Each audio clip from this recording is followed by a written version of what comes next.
بسم اللہ الرحمن الرحیم۔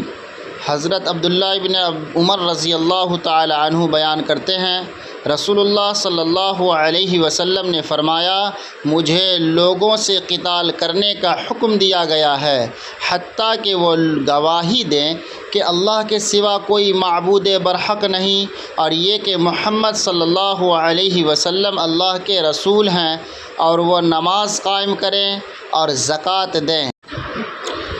جب ان کا یہ طرز عمل ہوگا تو انہوں نے حدود اسلام کے علاوہ اپنی جانوں اور اپنے مالوں کو مجھ سے بچا لیا، اور ان کا حساب اللہ کے ذمے ہے۔ بخاری مسلم۔ البتہ امام مسلم رحمۃ اللہ علیہ نے حدود اسلام کا ذکر نہیں کیا۔